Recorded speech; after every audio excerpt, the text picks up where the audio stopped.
Ça prouve, ce que je voulais dire, qu'il n'y a jamais eu, ou bien qu'il y a rarement eu, ou depuis très longtemps, il n'y a pas eu de politique culturelle. C'est quoi le rôle des politiques?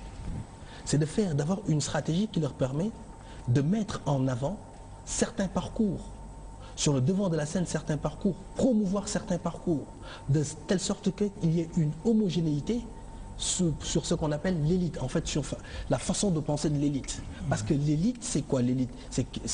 L'élite est épiée. L'élite sert de modèle à nos jeunes. L'élite donc doit avoir un comportement irréprochable et un discours irréprochable.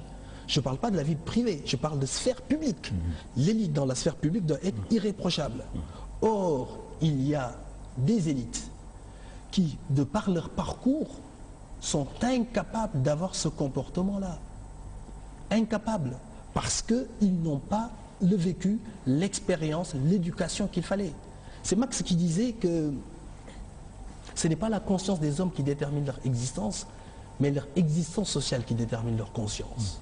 Donc il va de soi qu'il faut que les pouvoirs politiques définissent leur propre conception de l'élite et aient une politique, des stratégies qui permettent d'ici 5, 10, 20 ans d'avoir une élite qui correspond aux valeurs que nous voulons mettre en avant. Il faut mettre en avant, comment dire, sur le devant de la scène, bien sûr, des gens qui puissent avoir un discours respectable, servir de modèle à nos jeunes. Sinon, il faut qu'on ne s'étonne pas de voir ces jeunes quitter l'école très tôt, les bancs de l'école, pour aller dans les arènes, pour faire je sais quelle discipline, parce qu'on leur a montré à la télé, dans les médias, que vraiment on peut réussir avec peu, en faisant peu d'efforts. Oui, et ça c'est dangereux. Je pense qu'on leur a même fait croire qu'on peut réussir sans que les études ne servent à rien. En tout cas. Voilà, entre autres. Ouais. Entre autres. C'est ça le danger. C'est excessivement dangereux et il faut que donc les pouvoirs politiques se saisissent de l'affaire et fassent le nécessaire pour que demain, dans 5, 10, 20 ans, qu'on ait d'autres modèles que ceux qu'on a aujourd'hui. Alors, Mme Sémoudio, vous faites un lien entre la culture et le pouvoir en Afrique. Alors, quelle est la nature de ce lien-là? La culture et le pouvoir en Afrique. La culture, c'est... Il y a un lien très fort. Il y a un lien très fort. De notre culture, de nos valeurs culturelles, de notre conception qu'on a de l'élu, du chef, je dirais même du monarque, que découlera, bien sûr, comment dire, la qualité des élus qu'on aura. Si nous-mêmes nous pensons que l'élu est un roi, est un monarque, si nous-mêmes nous tombons dans le travers de penser que l'élu peut tout, à tous les pouvoirs, bien sûr l'élu est obligé de se conformer à cette conception que les citoyens ont de lui. Et donc nous faussons les principes de la République. Nous avons encore du mal à assimiler le sens de la République. Ce n'est pas ça une République. Vous dites ça. Ce n'est pas ça. Vous dites que nous avons du mal à assimiler le sens de la République. Vous dites que notre rapport sévère aussi sur le rapport de l'Africain au pouvoir. Vous jugez archaïque notre conception du pouvoir, hein, dans vos écrits, dans vos déclarations. Et vous considérez d'ailleurs l'Africain comme un être aimant particulièrement, singulièrement le pouvoir. Alors, est-ce que c'est l'Africain qui aime le pouvoir, oui, ou la conception qu'on a du pouvoir qui fait que l'Africain, à un moment donné, est obligé de rester au pouvoir? Oui. Parce que comment ça se passe? Le pouvoir est soit un pouvoir qu'on exerce seul, ou bien, et en général c'est ça, qu'on exerce de manière clanique. C'est un clan qui exerce le pouvoir en Afrique. Que ce soit dans une démocratie comme le nôtre, ou dans une dictature. On vient avec ces gens, on vient pas avec des gens qui partagent, disons, une idéologie, les gens du parti. Mais c'est pas normal d'aller au pouvoir soit avec des amis ou avec la famille. Or, le pouvoir, dans une république, je veux bien dire, ne s'exerce pas comme ça. Dans une république, il y a des institutions et chacun doit se tenir à sa place. Et à chaque institution, il y a un pouvoir bien établi que l'autre institution ne peut influencer, l'autre pouvoir ne peut influencer. Et dans chaque institution, il y a des hommes qui sont là par leur parcours, par leur mérite, et non parce qu'ils appartiennent à tel clan, à telle famille, à tel parti. Et c'est ça qui fait une république, l'équilibre des pouvoirs, la séparation réelle des pouvoirs et une république du mérite. C'est ça la république, le mérite. Le mérite. Ce n'est pas le sang qui vous donne le pouvoir, qui doit vous donner le pouvoir. Ce n'est pas la naissance qui doit vous donner le pouvoir. C'est pour ça que la République a été créée, pour remédier aux privilèges, pour remettre en question les privilèges et faire en sorte que le mérite citoyen, civique, soit promu pour arriver au sommet de l'État. C'est cela qui vous fait dire que nous avons une conception erronée de la République elle-même. Complètement erronée. Vous dites ça pour vraiment... Complètement erronée. Les gens ont compris pourquoi ils font de la politique. On dit qu'on aime faire la politique. Mais ce n'est pas parce qu'ils aiment faire vraiment la politique. Parce qu'on sait que la politique est un moyen d'ascension sociale, d'ascension économique. Monsieur Moudiop, ces nombreux partis politiques qui existent vraiment, c'est un nombre incroyable. N'est-ce pas la preuve tout simplement que les gens aiment la politique? Non. Sinon pourquoi tous ces partis sont-ils créés? C'est pas parce qu'ils aiment la politique. Ils font de la politique parce qu'il y a des privilèges en faisant de la politique. On est chef de parti politique, il me semble qu'on a un passeport diplomatique. Juste parce que j'ai créé un parti politique. Si on a un poste de maire ou un autre poste de sénateur, il y a encore d'autres privilèges. Ce sont des privilèges, je pense, qui ne sont pas justifiés.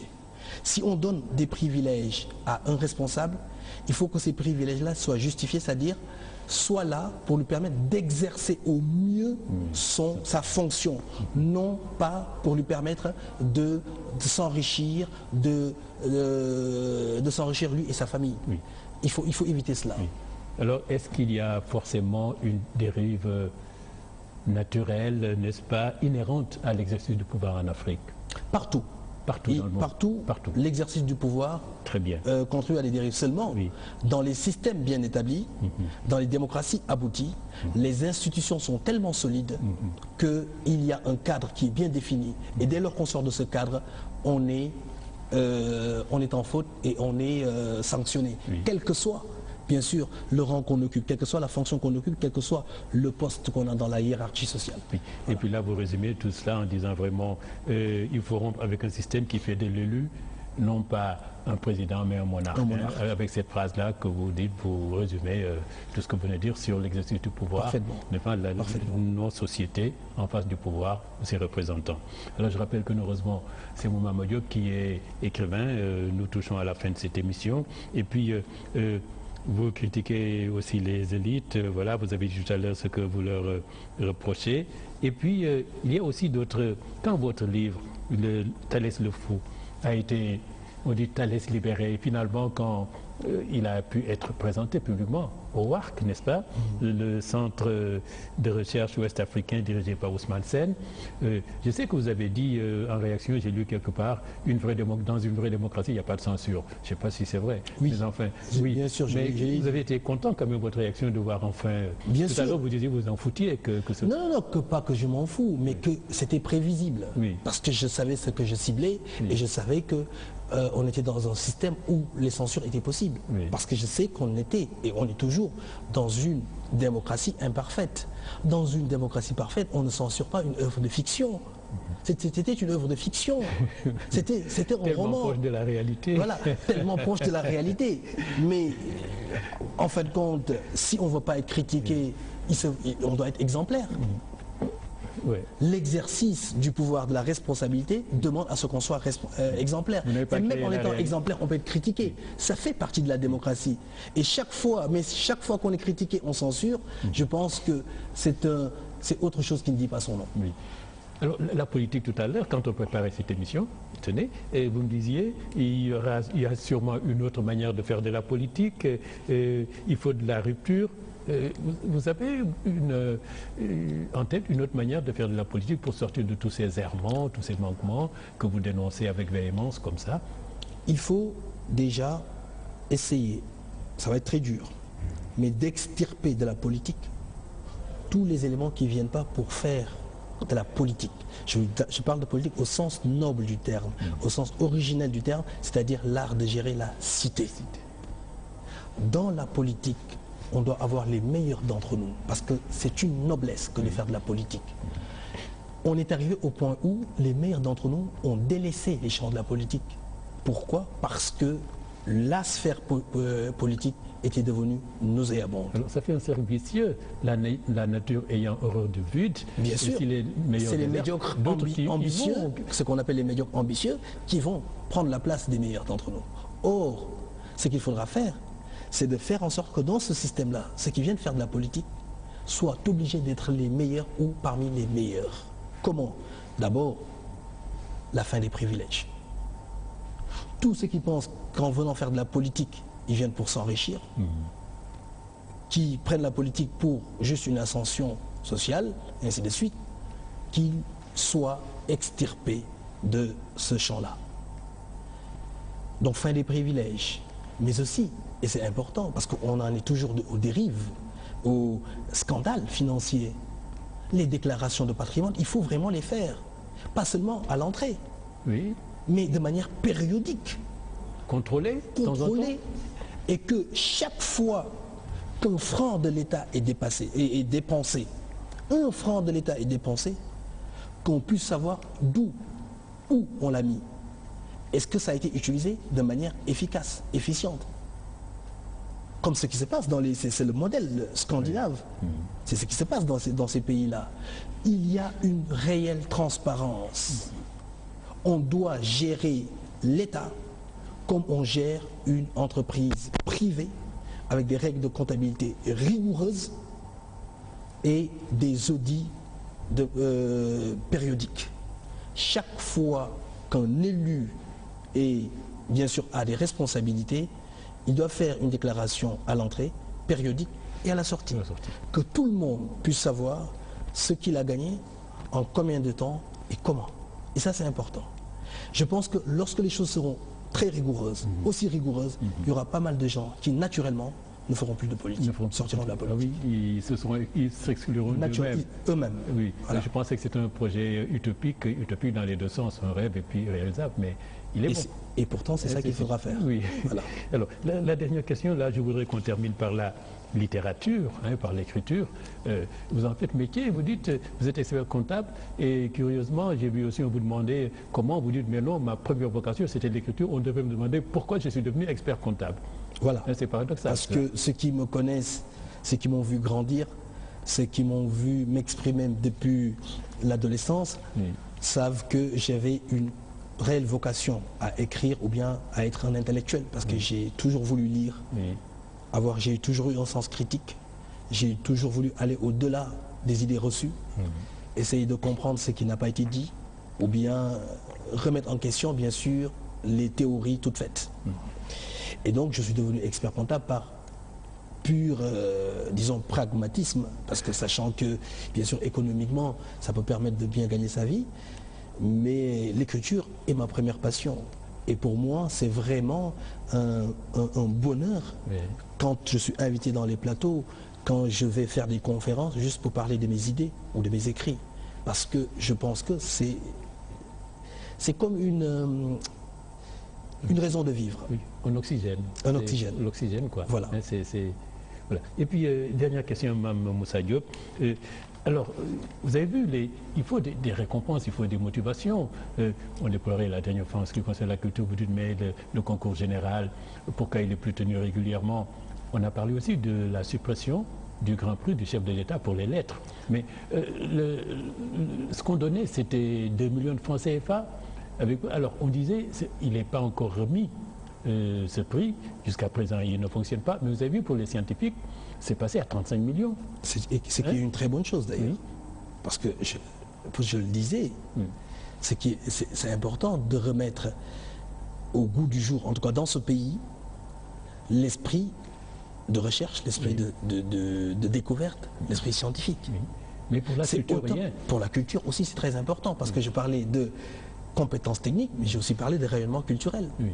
On ne peut pas espérer un rayonnement culturel s'il n'y a pas de prix de ce genre pour le pays de Senghor. Oui. C'est le pays de Senghor, le Sénégal, il ne faut pas qu'on oublie ça. Oui. Il n'y a pas un prix littéraire. Senghor, il avait instauré quand même, il faut dire ça à sa décharge, il avait instauré ce prix, il avait créé l'ENEA avec d'autres, bon voilà. Voilà, non, ce qu'il est advenu quand il n'est plus là, peut-être que ce n'est pas de sa responsabilité. Non, c'est ça que je veux dire. Le pays de Senghor, oui. Après la mort de Senghor, il n'y a plus de prix littéraire. Oui. Pour moi, c'est gravissime.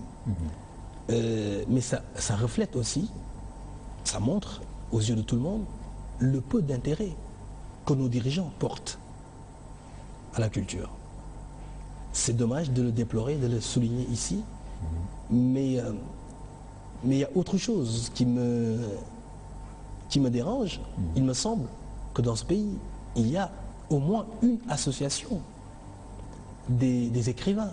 Oui, l'association des écrivains du Sénégal, présidée par Alioune Badara Bèye. Et quelle est la position de cette association? Quel est le rôle de cette association par rapport à tout cela? C'est aussi quelque chose qui tourne pas rond. On a une association des écrivains. D'ailleurs, il paraît même qu'il y a une scission de cette association, en tout cas une association rivale qui a été créée. Mais quel est le rôle réel de cette association? Il faut se poser ces questions. Est-ce que c'est la défense de la littérature des écrivains ou bien c'est autre chose? C'est important. Je ne les connais pas personnellement, mais j'essaie juste de me poser cette question-là. Je sais qu'il mène le combat pour que ce prix soit non seulement remis en place, augmenté, et qu'en même temps, même ces modalités de l'attribution de ce prix, pas parce qu'on doit présenter une œuvre, ils estiment que, Alioune Badara Bèye me l'a dit, qu'il y a certains auteurs, à cause de la production, ce qu'ils ont fait, on peut leur donner le prix sans qu'ils aient à concourir. Je suis d'accord, oui, c'est une très bonne idée. Tous ceux qui ont agi, qui ont contribué au rayonnement culturel de ce pays, qui ont travaillé pendant des années pour produire quelque chose et qui ont eu une œuvre, donc disons, assez importante, peuvent prétendre à ce prix. On n'a pas besoin, je pense, de sortir un nouveau roman ou de concourir pour avoir cela. Et il me semble même à l'époque de Abdou Diouf, Ousmane Sembène avait eu le prix de cette manière-là, sur l'ensemble de ses ouvrages. Dernière question, c'est la question traditionnelle, et avec un écrivain, qu'est-ce que tu prépares en ce moment? Qu'est-ce que tu vas nous proposer? Alors je prépare un texte, je ne sais quelle forme, quel genre donner à ce texte. Mais je pense qu'il sera publié sous peu, si bien sûr avec mes partenaires on arrive à trouver un accord. Je ne veux pas en dire davantage parce que comme vous le savez, c'est assez compliqué. On a les éditeurs, j'ai d'autres partenaires. Donc, mais j'espère quand même que d'ici à la fin de l'année, on pourra. Mais vous restez dans la même démarche. Je reste dans la même démarche. Je reste dans la même démarche. Merci d'être venu sur ce plateau. Mais très bien, merci, et on attend avec impatience ce texte-là. C'est moi qui vous remercie. Merci, c'est Mouma Diop d'être venu sur le plateau de l'entretien. Madame, mademoiselle, monsieur, merci d'avoir suivi cette émission. Je vous donne rendez-vous dans 15 jours pour un autre numéro. Au revoir.